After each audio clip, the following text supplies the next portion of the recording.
नमस्कार। आपका अखबार के संग में आपका स्वागत है। मैं हूं प्रदीप सिंह। नेपाल में केपी शर्मा ओली की सरकार चली गई, प्रधानमंत्री का इस्तीफा हो गया। पहले चर्चा थी कि राष्ट्रपति ने भी दिया इस्तीफा, लेकिन उनका इस्तीफा नहीं हुआ। नेपाल में प्रशासन या कहें कि सरकार, सत्ता की बागडोर सेना ने संभाल ली है। सेना ने युवकों से अपील की है कि वो तोड़फोड़, हिंसा बंद करें और अपने घरों को लौट जाएं। अब आप देखिए कि नेपाल की तस्वीर को देखिए और ज़रा सोचिए, क्या ये स्वतः स्फूर्त आंदोलन है?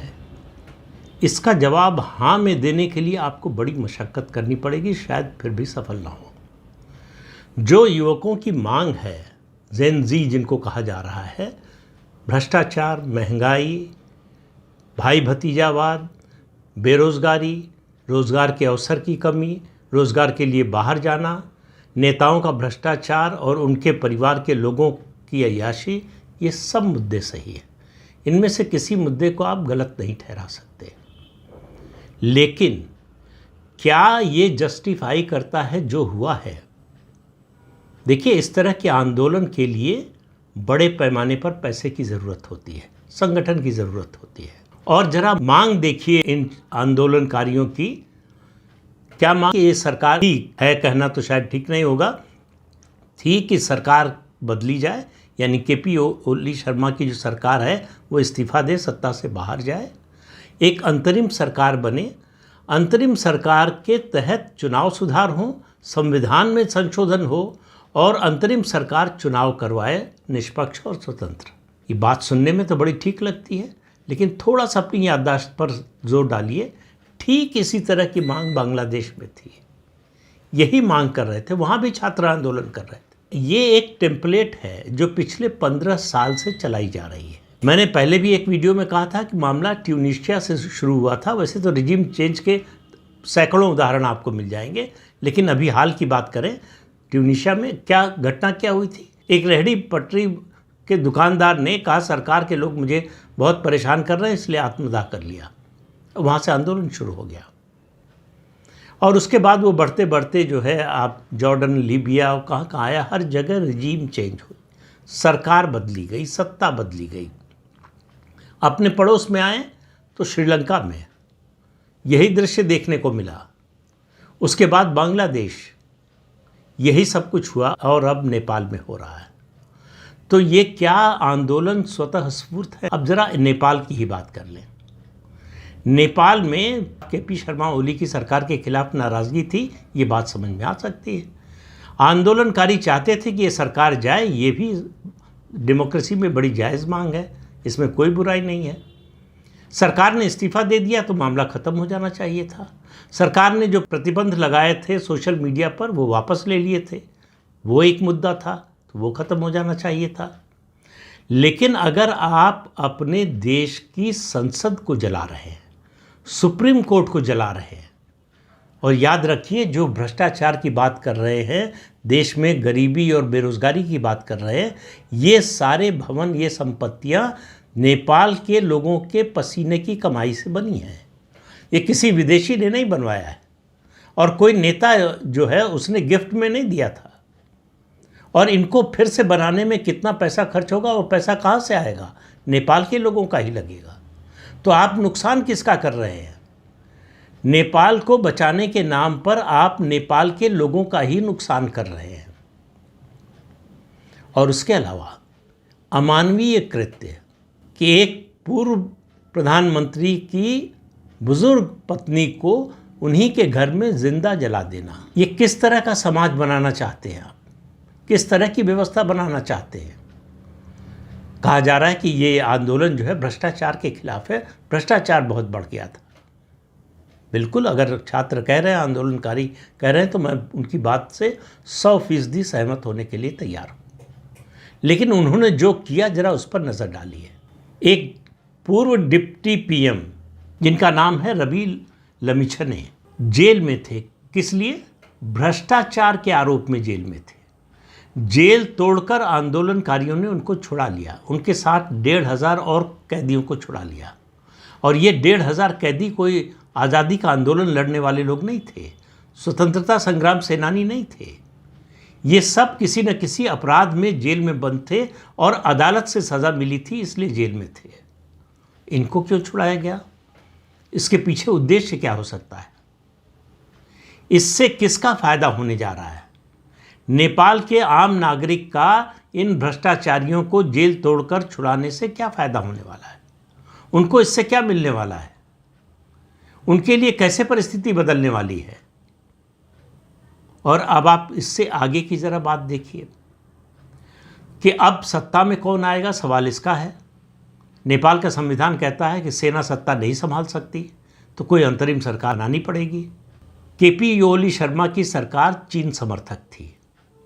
केपी शर्मा ओली कम्युनिस्ट थे और माना जाता था कि वो चीन के कठपुतली हैं, चीन के इशारे पर काम करते थे। लेकिन जो 3 नाम जो चल रहे हैं संभावित प्रधानमंत्री के लिए या जो भी पद तय किया जाए सत्ता संभालने के लिए, उसमें एक जो सबसे लोकप्रिय माना जाता है, जिनका आंदोलनकारियों का समर्थन है, हालांकि ये आंदोलन में खुद नहीं उतरे, घर में ही रहे, उनका नाम है बालेंद्र शाह।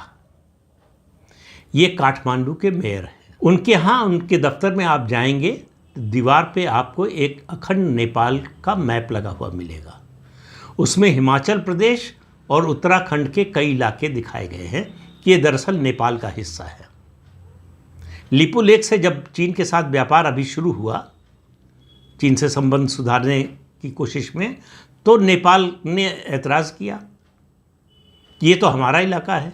पूरा नेपाल जानता है कि ये बालेंद्र शाह भारत विरोधी है। एक चीन समर्थक जो प्रधानमंत्री था, अब जो नाम चल रहे हैं, संभावित नाम चल रहे हैं प्रधानमंत्री पद के लिए या सत्ता संभालने के लिए, उसमें एक नाम बताया मैंने, बालेंद्र शाह, जो भारत विरोधी है। दूसरा नाम चल रहा है हरका सपांग, जो चारण के मेयर है। और तीसरा नाम मैंने बताया ही कि लमिछने का चल रहा है, जो डिप्टी पीएम रह चुके हैं, भ्रष्टाचार के आरोप में जेल में थे। इन तीनों में कॉमन बात क्या है? ये तीनों अमेरिका समर्थक हैं। इस बात पर ध्यान दीजिए। अगर आप ध्यान देंगे 2015 में जब भूकंप आया था नेपाल में, तब से अमेरिकी एजेंसियां वहाँ बहुत सक्रिय है।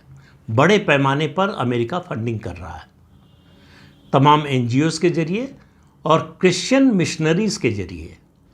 पिछले 10 साल में नेपाल में क्रिश्चियन मिशनरीज़ बिल्कुल समझिए आपकी जो है वॉर फुटिंग पर एक्टिव है। धर्म परिवर्तन का अभियान बहुत तेज़ी से चल रहा है और ये एनजीओ जो हैं वो यूएस फंडेड एनजीओ है और इन क्रिश्चियन मिशनरीज़ को अमेरिका का समर्थन है, इसमें किसी को कोई शक नहीं है। जो बात निकलकर सामने आ रही क्या कि नेपाल में चीन समर्थक सरकार नहीं चाहिए और नेपाल में भारत समर्थक सरकार नहीं चाहिए। तो ये कौन कर सकता है, कौन करा रहा है? इसका जवाब अगर आपको खोजना हो तो आप देखिए पिछले जो रिजीम चेंज हुई है उनका टेम्पलेट देख लीजिए, उनका टूल किट देख लीजिए।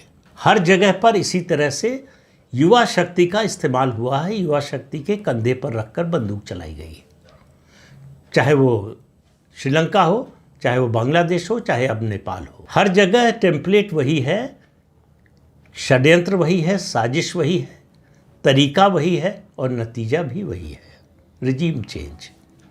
कि जो सरकार हमारी समर्थक नहीं है, जो सरकार हमारी कठपुतली बनने को तैयार नहीं है, उसको नहीं चलने देंगे। ऐसा नहीं कि भारत में इसकी कोशिश नहीं हुई, भारत में 2020 से ही इसकी कोशिश हो रही है, बल्कि 19 से कहिए। ये रफाल जेट का मामला, उसमें भ्रष्टाचार है, इसका मुद्दा ऐसे ही नहीं उठाया गया था। उसका मकसद था रिजीम चेंज, लोकसभा चुनाव से पहले उठाया गया और पूरे लोकसभा चुनाव में अभियान चलाया गया। चौकीदार चोर है, आपको याद होगा, सफलता नहीं मिली। फिर तथाकथित किसानों के नाम पर आंदोलन चलाया गया, जिसमें खालिस्तानी तत्व घुस गए, जिसमें तमाम एनजीओ जो अमेरिकी और पश्चिमी देशों द्वारा फंडेड थे वो घुस गए, उसमें आंदोलन जीवी घुस गए और उसको लेफ्ट और कांग्रेस का समर्थन मिला।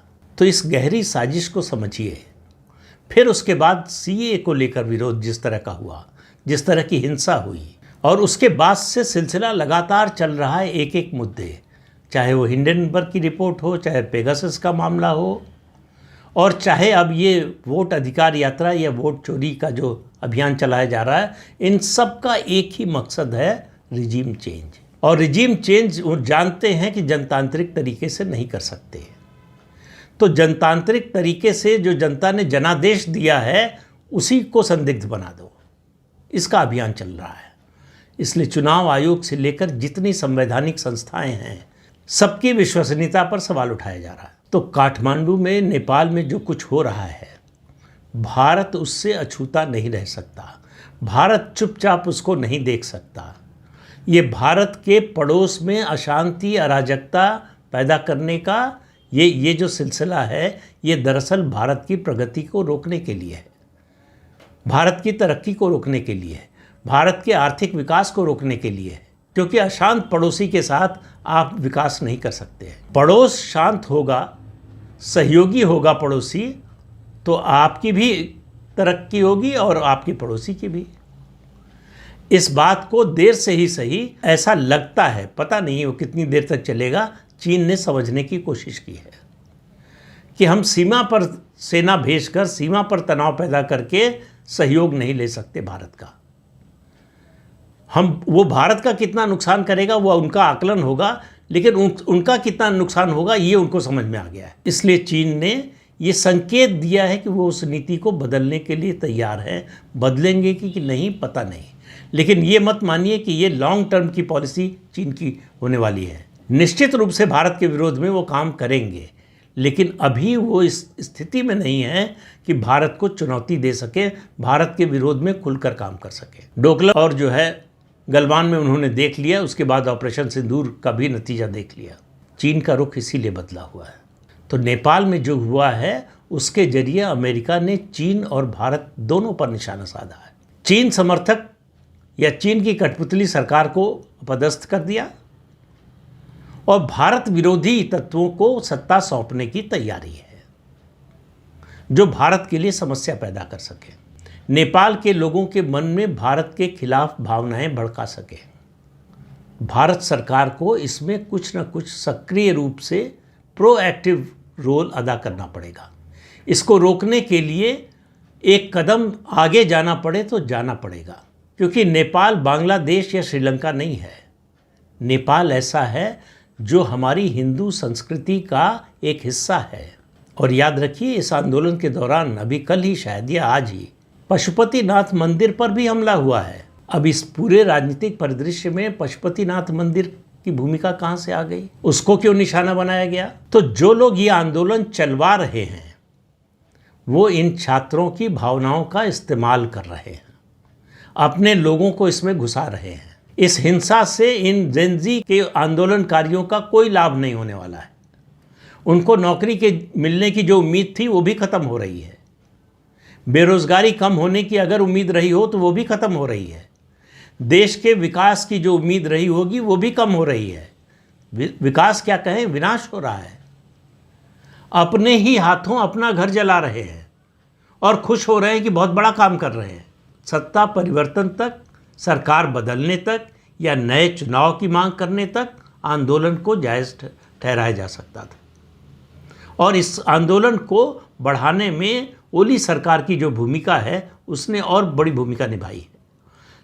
निर्दोष छात्रों पर गोली चलवाकर 20 छात्रों की हत्या करवा के केपी शर्मा ओली ने अपने ही खिलाफ ज़मीन तैयार कर दी। इस गोलीकांड की जितनी भी निंदा की जाए कम है, लेकिन उसके बाद जो कुछ हुआ है उसका समर्थन करना बहुत ही कठिन है। तो आप इंतज़ार कीजिए कुछ दिन।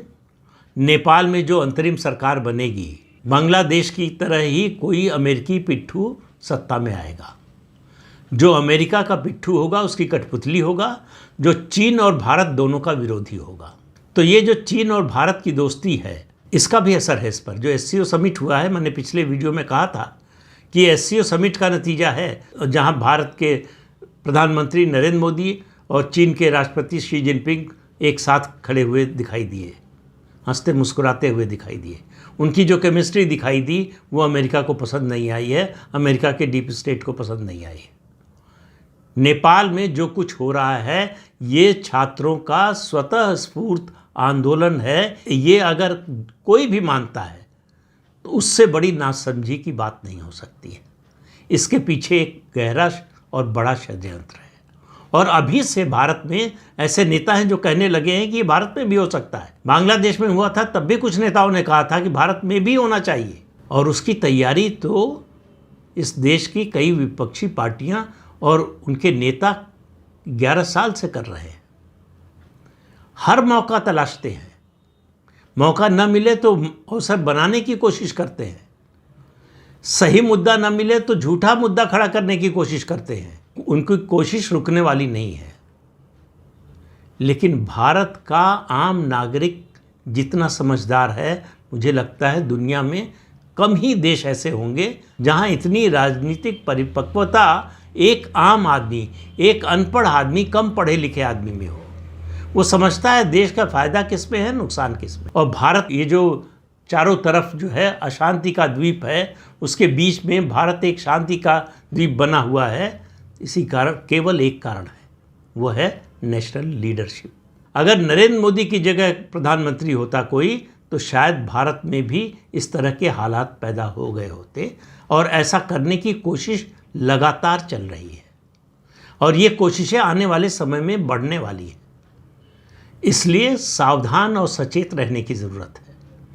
ऐसे तत्वों को, ऐसे लोगों को जो इस तरह का उद्देश्य लेकर चल रहे हैं, जो इस देश के विकास को रोकने की कोशिश करने वाले तत्वों का साथ देने की कोशिश कर रहे हैं, उनसे सावधान रहने की ज़रूरत है। नेपाल का यही सबक है भारत के लिए, और नेपाल के लोगों को भी समझना चाहिए कि उनके हित में क्या है। अपने हाथों से अपना देश जलाना आपका राष्ट्रीय हित नहीं हो सकता है। ये किसी दूसरे का खेल है जिसमें आप मोहरा बन रहे हैं। इससे बचिए। तो इस अंक में इतना ही। अगले अंक में फिर मिलेंगे किसी नए मुद्दे के साथ। तब तक के लिए अनुमति दीजिए। आपसे अनुरोध है कि चैनल देखिए, शेयर कीजिए, लाइक कीजिए और सब्सक्राइब जरूर कीजिए। नमस्कार।